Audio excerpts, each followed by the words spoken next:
ನಮಸ್ಕಾರ ಸ್ನೇಹಿತರೆ, ಇದೀಗ ತಾನೇ ಬಂದಿರುವ ಮುಖ್ಯವಾದ ಮಾಹಿತಿಗಳು. ಎಲ್ಲಾ ಗೃಹಲಕ್ಷ್ಮರಿಗೆ ಮತ್ತೊಂದು ಮುಖ್ಯವಾದ ಮಾಹಿತಿ.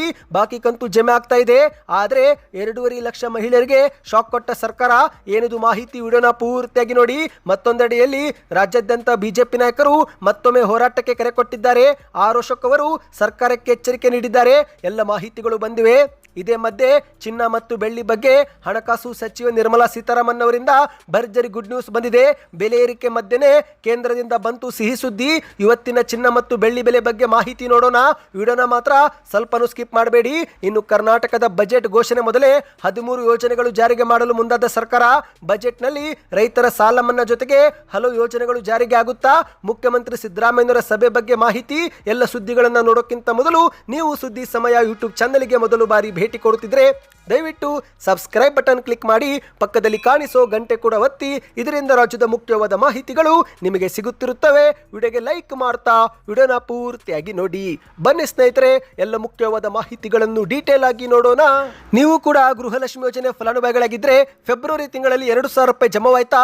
ಈಗಲೇ ಕಮೆಂಟ್ ಮಾಡಿ ತಿಳಿಸಿ. ಹೌದು ಸ್ನೇಹಿತರೆ, ಗೃಹಲಕ್ಷ್ಮಿಯರಿಗೆ ಬಾಕಿ ಕಂತು ಜಮೆ ಆಗ್ತಾ ಇದೆ. ಆದರೆ ಜಮೆ ಆದ ಖಾತೆಗಳಿಂದ ಸರ್ಕಾರ ಹಣ ವಾಪಸ್ ಪಡೆದುಕೊಳ್ಳಲು ಕೂಡ ಮುಂದಾಗಿದೆ. ಹೌದು, ಇದೊಂದು ಶಾಕಿಂಗ್ ಸುದ್ದಿ. ರಾಜ್ಯದ 2.5 ಲಕ್ಷ ಮಹಿಳೆಯರಿಂದ 70 ಕೋಟಿ ರೂಪಾಯಿ ಹಣ ವಾಪಸ್ ತೆಗೆದುಕೊಳ್ಳೋದಕ್ಕೆ ಸರ್ಕಾರ ಮುಂದಾಗಿದೆ. ಹೌದು, ರಾಜ್ಯಾದ್ಯಂತ ಲಕ್ಷಾಂತರ ಮಂದಿ ನಿಧನರಾದವರು ಈಗಲೂ ಕೂಡ ಗೃಹಲಕ್ಷ್ಮಿ ಯೋಜನೆ ಸೇರಿದಂತೆ ಹಲವು ಗ್ಯಾರಂಟಿ ಯೋಜನೆಗಳ ಹಣ ಪಡೆದು ದುರುಪಯೋಗ ಪಡಿಸಿಕೊಳ್ಳುತ್ತಿದ್ದು, ಈ ಮಾಹಿತಿ ಇದೀಗ ತಡವಾಗಿ ಬೆಳಕಿಗೆ ಬಂದಿದೆ.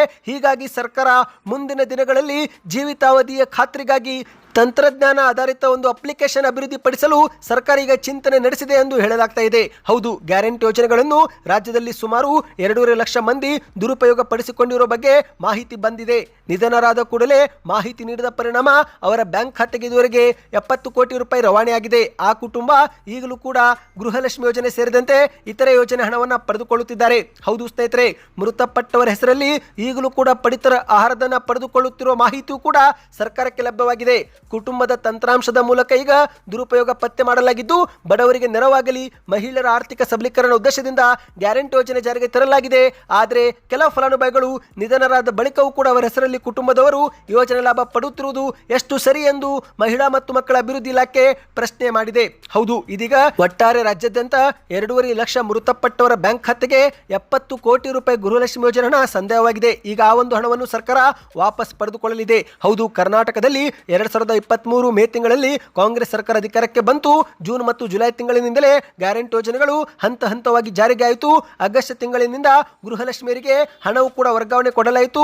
ಈಗ ಅಲ್ಲಿಂದ ಇಲ್ಲಿಯವರೆಗೆ ಸಾಕಷ್ಟು ಫಲಾನುಭವಿಗಳು ಮೃತಪಟ್ಟಿದ್ದು, ಅಂತವರ ಬ್ಯಾಂಕ್ ಖಾತೆಗೆ ಇದುವರೆಗೆ 2,000 ರೂಪಾಯಿಯಂತೆ ಕೋಟಿ ಹಣ ಸಂದೇಹವಾಗಿದೆ. ಹೌದು ಸ್ನೇಹಿತರೆ, ಕಳೆದ 2.5 ವರ್ಷಗಳಲ್ಲಿ ಸಾಕಷ್ಟು ಮಂದಿ ನಿಧನರಾಗಿದ್ದಾರೆ. ಆದರೆ ನಿಧನರಾದವರ ಕುಟುಂಬಗಳ ಸದಸ್ಯರು ಈ ಬಗ್ಗೆ ಮಾಹಿತಿ ಸರ್ಕಾರಕ್ಕೆ ಕೊಟ್ಟಿಲ್ಲ. ಹಾಗಾಗಿ ಈಗಲೂ ಕೂಡ ಅಂತವರ ಹಣ ಪಡೆದುಕೊಳ್ಳುತ್ತಿದ್ದು, ಈಗ ಆ ಒಂದು ಹಣವನ್ನು ಸರ್ಕಾರ ವಾಪಸ್ ಪಡೆದುಕೊಳ್ಳೋದಕ್ಕೆ ಮುಂದಾಗಿದೆ. ಶೀಘ್ರವೇ ಸರ್ಕಾರ ಪ್ರತಿ ಫಲಾನುಭವಿಯರಿಗೆ ಬ್ಯಾಂಕ್ ಶಾಖೆಗೆ ಭೇಟಿ ಕೊಟ್ಟು ಬದುಕಿರುವ ಪ್ರಮಾಣ ಪತ್ರವನ್ನು ಕೇಳಲಿದೆ. ಈ ಬಗ್ಗೆ ನಿಮ್ಮ ಅನಿಸಿಕೆಯನ್ನು ನೀವು ನಮಗೆ ಕಮೆಂಟ್ ಮಾಡಿ. ಬನ್ನಿದೀಗ ಎರಡನೇ ಮಾಹಿತಿಗೆ ಹೋಗೋಣ. ದಯವಿಟ್ಟು ವಿಡಿಯೋ ಪೂರ್ತಿಯಾಗಿ ನೋಡಿ ಸ್ನೇಹಿತರೆ. ತಕ್ಷಣವೇ ರಾಜ್ಯದಲ್ಲಿ ಉದ್ಯೋಗದ ನೇಮಕಾತಿ ಪ್ರಕ್ರಿಯೆ ಆರಂಭಿಸಿ, ಇಲ್ಲವಾದರೆ ರಾಜ್ಯಾದ್ಯಂತ ಹೋರಾಟ ಮಾಡುತ್ತೇವೆ ಎಂದು ಧಾರವಾಡದಲ್ಲಿ ಸರ್ಕಾರಕ್ಕೆ ಅಶೋಕ್ ಅವರು ಎಚ್ಚರಿಕೆ ಕೊಟ್ಟಿದ್ದಾರೆ. ಹೌದು, ರಾಜ್ಯದಲ್ಲಿ ಖಾಲಿ ಇರುವ ಹುದ್ದೆಗಳ ನೇಮಕಾತಿ ಮಾಡುವಂತೆ ಆಗ್ರಹಿಸಿ ಉದ್ಯೋಗಾಕಾಂಕ್ಷಿಗಳು ಮತ್ತು ವಿದ್ಯಾರ್ಥಿಗಳು ಧಾರವಾಡದಲ್ಲಿ ತೀವ್ರ ಮಟ್ಟದ ಪ್ರತಿಭಟನೆಯೆಂದು ಮಾಡಿದ್ದು, ಈ ಒಂದು ಉದ್ಯೋಗಾಕಾಂಕ್ಷಿಗಳ ಹೋರಾಟಕ್ಕೆ ರಾಜ್ಯದ ಬಿಜೆಪಿ ನಾಯಕರು ಕೂಡ ಬೆಂಬಲ ನೀಡಿದ್ದಾರೆ. ಹೌದು, ರಾಜ್ಯ ಸರ್ಕಾರದ ವಿರುದ್ಧ ಉದ್ಯೋಗಾಕಾಂಕ್ಷಿಗಳು ನಡೆಸುತ್ತಿರುವ ಹೋರಾಟಕ್ಕೆ ಬೆಂಬಲಿಸಿ ಮಾಧ್ಯಮಗಳ ಮುಂದೆ ಮಾತನಾಡಿದಂತ ಅಶೋಕ್ ಅವರು ಇಂದು ಸಾವಿರಾರು ವಿದ್ಯಾರ್ಥಿಗಳು ಮತ್ತು ಯುವಕರು ಉದ್ಯೋಗ ನೀಡುವಂತೆ ಆಗ್ರಹಿಸಿ ದೊಡ್ಡ ಮಟ್ಟದ ಪ್ರತಿಭಟನೆ ಮಾಡುತ್ತಿದ್ದಾರೆ. ಈ ಸರ್ಕಾರಕ್ಕೆ ಉದ್ಯೋಗಾಕಾಂಕ್ಷಿಗಳ ನೋವು ಕಾಣುತ್ತಿಲ್ಲವೇ ಎಂದು ಮಾಧ್ಯಮಗಳ ಮುಂದೆ ಕಿಡಿಕಾರಿದ್ದಾರೆ. ಕಳೆದ 2.5 ವರ್ಷಗಳಲ್ಲಿ ಒಬ್ಬ ನಿರುದ್ಯೋಗಿಗೂ ಇವರು ಉದ್ಯೋಗ ನೀಡಿಲ್ಲ. ಖಾಲಿ ಇರುವ ಹುದ್ದೆಗಳಿಗೆ ನೇಮಕಾತಿ ಮಾಡಿಕೊಳ್ಳುವುದನ್ನು ಬಿಟ್ಟು ಮುಖ್ಯಮಂತ್ರಿ ಸಿದ್ದರಾಮಯ್ಯನವರು ಮತ್ತು ಉಪಮುಖ್ಯಮಂತ್ರಿ ಡಿ ಕೆ ಶಿವಕುಮಾರ್ ಅವರು ಅಧಿಕಾರದ ಕಚ್ಚಾಟದಲ್ಲಿ ಮುಳುಗಿ ಹೋಗಿದ್ದಾರೆ. ರಾಜ್ಯ ಸರ್ಕಾರ ದಿವಾಳಿಯಾಗಿ ಹೋಗಿದ್ದು, ಸಂಬಳ ನೀಡಲು ಕೂಡ ಇವರ ಬಳಿ ಹಣವಿಲ್ಲ ಎಂದು ಅಶೋಕ್ ಅವರು ವಾಗ್ದಾಳಿ ಮಾಡಿದ್ದಾರೆ. ಕರ್ನಾಟಕದಲ್ಲಿ ಸುಮಾರು 2.5 ಲಕ್ಷಕ್ಕೂ ಹೆಚ್ಚು ಸರ್ಕಾರಿ ಹುದ್ದೆಗಳು ಖಾಲಿ ಇದ್ದು, ಇತ್ತ ಹಣಕಾಸು ಇಲಾಖೆ 65,000 ಹುದ್ದೆ ಭರ್ತಿ ಮಾಡಲು ಆದೇಶ ನೀಡಿ 6 ತಿಂಗಳು ಕಳೆದರೂ ಕೂಡ ಒಂದೇ ಒಂದು ಸಂದರ್ಶನ ಸಹ ಇವರು ಕರೆದಿಲ್ಲ. ತಕ್ಷಣವೇ ನೇಮಕಾತಿ ಪ್ರಕ್ರಿಯೆ ಆರಂಭಿಸಬೇಕು, ಇಲ್ಲದಿದ್ದರೆ ನಾವು ರಾಜ್ಯಾದ್ಯಂತ ಹೋರಾಟ ಹಮ್ಮಿಕೊಳ್ಳುತ್ತೇವೆ ಎಂದು ಧಾರವಾಡದಲ್ಲಿ ಮಾಧ್ಯಮಗಳ ಮುಂದೆ ಎಚ್ಚರಿಕೆ ಕೊಟ್ಟಿದ್ದಾರೆ. ನೀವು ಕೂಡ ಕೆಲಸದ ನಿರೀಕ್ಷೆಯಲ್ಲಿದ್ದರೆ, ಉದ್ಯೋಗಾಕಾಂಕ್ಷಿಗಳಾಗಿದ್ದರೆ ನಿಮ್ಮ ಒಂದು ಅನಿಸಿಕೆಗಳನ್ನ ದಯವಿಟ್ಟು ಕಮೆಂಟ್ ಮಾಡಿ ತಿಳಿಸಿ. ಬನ್ನಿ ಇದೀಗ ಮತ್ತೊಂದು ಮಾಹಿತಿಗೆ ಹೋಗೋಣ. ಅದಕ್ಕಿಂತ ಮೊದಲು ಇದುವರೆಗೆ ನೀವು ಲೈಕ್ ಮಾಡಿಲ್ಲವೆಂದ್ರೆ ವಿಡಿಯೋಗೆ ಲೈಕ್ ಮಾಡ್ತಾ ಚಾನಲ್ಗೆ ಸಬ್ಸ್ಕ್ರೈಬ್ ಮಾಡ್ಕೊಳ್ಳಿ. ಸತತವಾಗಿ ಚಿನ್ನ ಮತ್ತು ಬೆಳ್ಳಿ ಬೆಲೆ ಏರಿಕೆ ಆಗುತ್ತಿರುವುದು ನಾವೆಲ್ಲರೂ ನೋಡಿದ್ದೇವೆ. ಈಗ ಚಿನ್ನ ಮತ್ತು ಬೆಳ್ಳಿ ಬೆಲೆ ಏರಿಕೆಗೆ ಆತಂಕ ಪಡಬೇಡಿ ಎಂದು ಸ್ವತಃ ಹಣಕಾಸು ಸಚಿವೆ ಆಗಿರುವ ನಿರ್ಮಲಾ ಸೀತಾರಾಮನ್ ಅವರು ಹೇಳಿಕೆ ಕೊಟ್ಟಿದ್ದಾರೆ. ಅಷ್ಟು ಮಾತ್ರವಲ್ಲ, ಚಿನ್ನ ಮತ್ತು ಬೆಳ್ಳಿ ಬೆಲೆಯ ಏರಿಕೆಗೆ ಕಾರಣ ಏನು ಎಂಬುದನ್ನು ಕೂಡ ಸ್ಪಷ್ಟಪಡಿಸಿದ್ದಾರೆ. ಹೌದು ಸ್ನೇಹಿತರೆ, ಕೇಂದ್ರ ಸರ್ಕಾರ ಚಿನ್ನ ಮತ್ತು ಬೆಳ್ಳಿಯ ಬೆಲೆಗಳನ್ನು ಸೂಕ್ಷ್ಮವಾಗಿ ಗಮನಿಸುತ್ತಿದೆ. ಭಾರತೀಯ ಮಾರುಕಟ್ಟೆಯಲ್ಲಿ ಇವುಗಳ ಹೆಚ್ಚಿನ ಬೇಡಿಕೆ ತಾತ್ಕಾಲಿಕವಾಗಿ ನಮಗೆ ತೋರ್ತಾ ಇದೆ. ಹಾಗಾಗಿ ಆತಂಕ ಪಡುವ ಅಗತ್ಯವಿಲ್ಲ. ಮುಂಬರುವ ದಿನಗಳಲ್ಲಿ ಚಿನ್ನ ಮತ್ತು ಬೆಳ್ಳಿ ಕುಸಿಯುವ ಲಕ್ಷಣಗಳು ಇವೆ ಎಂದು ಹಣಕಾಸು ಸಚಿವೆ ನಿರ್ಮಲಾ ಸೀತಾರಾಮನ್ ಅವರು ಹೇಳಿಕೆಯನ್ನು ಕೊಟ್ಟಿದ್ದಾರೆ. ಹೌದು ಸ್ನೇಹಿತರೆ, ಸೋಮವಾರ ಮುಂಬೈನಲ್ಲಿರುವ ಭಾರತೀಯ ರಿಸರ್ವ್ ಬ್ಯಾಂಕ್ ಕೇಂದ್ರೀಯ ನಿರ್ದೇಶಕರ ಮಂಡಳಿ ಜೊತೆಗೆ ಬಜೆಟ್ ನಂತರದ ಸಾಮಾನ್ಯ ಸಭೆ ನಡೆಸಿ ಮಾತನಾಡಿದಂಥ ನಿರ್ಮಲಾ ಸೀತಾರಾಮನ್ ಅವರು ಇಂದು ಮನೆಗಳಲ್ಲಿ ಜನರ ಅಚ್ಚುಮೆಚ್ಚಿನ ಹೂಡಿಕೆ ಅಂದರೆ ಅದು ಚಿನ್ನ. ಭಾರತೀಯ ಮಾರುಕಟ್ಟೆಯಲ್ಲಿ ಬೇಡಿಕೆ ಹೆಚ್ಚಾಗಿರುವುದು ತಾತ್ಕಾಲಿಕವೆಂಬುವಂತೆ ಕಾಣುತ್ತಿದೆ. ನಾವು ಅದನ್ನು ಗಮನಿಸುತ್ತಿದ್ದೇವೆ. ಅದು ಆತಂಕಕಾರಿ ಪರಿಸ್ಥಿತಿಗೆ ಇನ್ನೂ ತಲುಪಿಲ್ಲ ಎಂದು ಹೇಳಿಕೆಯನ್ನು ಕೊಟ್ಟಿದ್ದಾರೆ. ನಮ್ಮ ಭಾರತೀಯ ಮಾರುಕಟ್ಟೆಗೆ ಬರುವ ಬಹುತೇಕ ಎಲ್ಲ ಚಿನ್ನ ಆಮದು ಮಾಡಿಕೊಂಡದ್ದು. ನಮ್ಮದು ಆಮದು ಅವಲಂಬಿತ ದೇಶ. ಈ ಒಂದು ಬೆಲೆ ಬಗ್ಗೆ ನಮ್ಮ ಸರ್ಕಾರವು ಕೂಡ ಸೂಕ್ಷ್ಮವಾಗಿ ಗಮನಿಸುತ್ತಿದೆ. ಇಂದು ಎಲ್ಲ ಬ್ಯಾಂಕುಗಳು, ಕೇಂದ್ರೀಯ ಬ್ಯಾಂಕುಗಳು ಚಿನ್ನ ಮತ್ತು ಬೆಳ್ಳಿ ಸತತವಾಗಿ ಖರೀದಿ ಮಾಡುತ್ತಿದ್ದು, ಇದರಿಂದಾಗಿಯೇ ಅಂತಾರಾಷ್ಟ್ರೀಯ ಮಟ್ಟದಲ್ಲಿ ಬೆಲೆಗಳು ಏರಿಳಿತಗೊಳ್ಳುತ್ತಿವೆ. ಆದರೆ ಇದು ತಾತ್ಕಾಲಿಕ ಎಂದು ಹೇಳಿಕೆಯನ್ನು ಕೊಟ್ಟಿದ್ದಾರೆ. ಹೌದು ಸ್ನೇಹಿತರೆ, ಅಮೆರಿಕ ಮತ್ತು ಇರಾನ್ ನಡುವಿನ ಸಂಘರ್ಷದ ಹೊರತಾಗಿಯೂ ಕೂಡ ಅಮೆರಿಕದ ಡಾಲರ್ ಬಲಿಷ್ಠವಾಗಿರುವ ಕಾರಣದಿಂದ ಚಿನ್ನ ಮತ್ತು ಬೆಳ್ಳಿ ದರಗಳಲ್ಲಿ ಇತ್ತೀಚೆಗೆ ಹೆಚ್ಚು ಏರಿಕೆ ಕಂಡು ಬಂದಿಲ್ಲ. ಆದರೆ ಇತರೆ ಬ್ಯಾಂಕುಗಳು ಸತತವಾಗಿ ಚಿನ್ನ ಖರೀದಿ ಮಾಡುತ್ತಿರುವುದಕ್ಕೆ ಚಿನ್ನ ಮತ್ತು ಬೆಳ್ಳಿ ಬೆಲೆ ಏರಿಕೆ ಆಗುತ್ತಿದೆ ಎಂದು ಅವರು ಹೇಳಿಕೆಯನ್ನು ಕೊಟ್ಟಿದ್ದಾರೆ.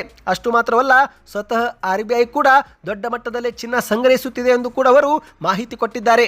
ಸಭೆ ಬಳಿಕ ಮಾತನಾಡಿದಂಥ ನಿರ್ಮಲಾ ಸೀತಾರಾಮನ್ ಅವರು ಚಿನ್ನದ ಬೆಲೆ ಏರಿಕೆಯಾಗಿದೆ, ಆದರೆ ಮಿತಿ ಮೀರಿಲ್ಲ. ಸರ್ಕಾರ ಈ ಒಂದು ಬೆಲೆ ಏರಿಕೆ ಸೂಕ್ಷ್ಮವಾಗಿ ಗಮನಿಸುತ್ತಿದೆ. ಅಮೆರಿಕ ಇರಾನ್ ನಡುವಿನ ಉದ್ವಿಗ್ನತೆ ಆಗಿರಲಿ, ಅಮೆರಿಕದ ಅಧ್ಯಕ್ಷ ಡೊನಾಲ್ಡ್ ಟ್ರಂಪ್ ಅವರು ಹೊಸ ಸುಂಕ ಬೆದರಿಕೆ ಕೊಡುತ್ತಿರುವುದಾಗಲಿ ಮತ್ತು ಜಾಗತಿಕ ಭೌಗೋಳಿಕ ರಾಜಕೀಯ ಅನಿಶ್ಚಿತತೆಯಿಂದಲೇ ಹೂಡಿಕೆದಾರರು ಚಿನ್ನದತ್ತ ಮುಖ ಮಾಡಿದ್ದಾರೆ. ಇನ್ನು ಈ ಒಂದು ಚಿನ್ನವನ್ನು ಸುರಕ್ಷಿತ ಹೂಡಿಕೆಯಾಗಿ ಇಂದು ಪರಿಗಣಿಸಲಾಗುತ್ತಿದ್ದು, ಅದಕ್ಕಾಗಿಯೇ ಎಲ್ಲರೂ ಕೂಡ ಚಿನ್ನದತ್ತ ಮುಖ ಮಾಡಿದ್ದಾರೆ. ಅಷ್ಟು ಮಾತ್ರವಲ್ಲ, ವಿಶ್ವಾದ್ಯಂತ ಎಲ್ಲ ಕೇಂದ್ರೀಯ ಬ್ಯಾಂಕುಗಳು ಅತಿಯಾಗಿ ಚಿನ್ನ ಸಂಗ್ರಹಿಸುತ್ತಿರುವುದರಿಂದಲೇ ಚಿನ್ನದ ಬೆಲೆ ಏರಿಕೆಗೆ ಪ್ರಮುಖ ಕಾರಣವಾಗಿದೆ ಎಂದು ನಿರ್ಮಲಾ ಸೀತಾರಾಮನ್ ಅವರು ಹೇಳಿದ್ದಾರೆ.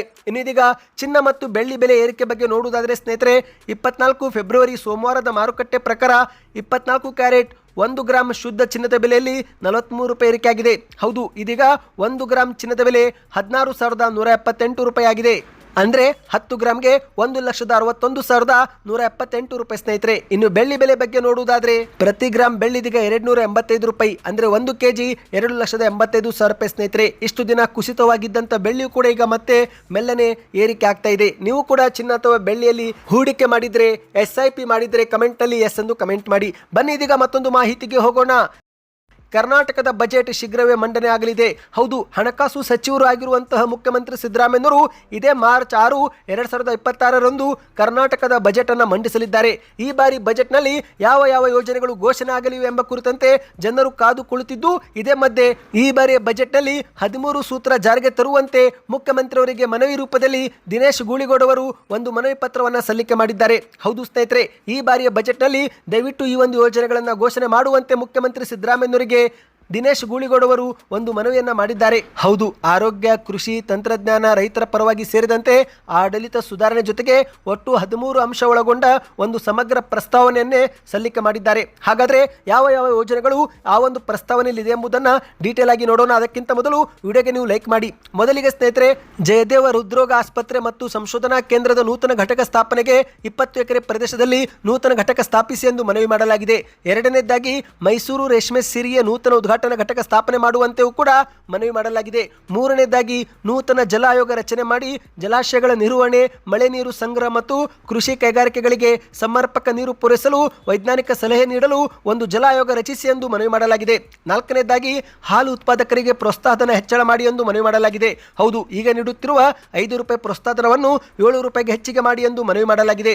ಇನ್ನು ಐದನೇದಾಗಿ ಶಾಸಕರ ಸ್ಥಳೀಯ ಪ್ರದೇಶಾಭಿವೃದ್ಧಿಗೆ ಪ್ರಸ್ತುತ ಇರುವ 2 ಕೋಟಿ ರೂಪಾಯಿ ನಿಧಿಯನ್ನು 4 ಕೋಟಿ ರೂಪಾಯಿಗೆ ಏರಿಸಿ ತಲುಪಿಸಿ ಎಂದು ಕೂಡ ಮನವಿ ಮಾಡಿದ್ದಾರೆ. ಇನ್ನು 6ನೇದಾಗಿ AI ಟೆಕ್ನಾಲಜಿ ಬಗ್ಗೆ ಒಂದು ಡಿಪ್ಲೊಮಾ ಕೋರ್ಸ್ ಅನ್ನು ಜಾರಿಗೆ ತರುವುದು. ಹೌದು ಸ್ನೇಹಿತರೆ, ಮಾರುಕಟ್ಟೆ ಬದಲಾವಣೆಗೆ ತಕ್ಕಂತೆ ಪ್ರತಿ ಜಿಲ್ಲೆಯಲ್ಲಿ ಉದ್ಯೋಗ ಆಧಾರಿತ AI ಕೌಶಲ್ಯ ಒಂದು ಡಿಪ್ಲೊಮಾ ಕೋರ್ಸ್ ಅನ್ನ ಜನರಿಗೆ ತಲುಪಿಸಲು ಒಂದು ಕೋರ್ಸ್ ಅನ್ನು ಜಾರಿಗೆ ತರುವಂತೆ ಮನವಿ ಮಾಡಲಾಗಿದೆ.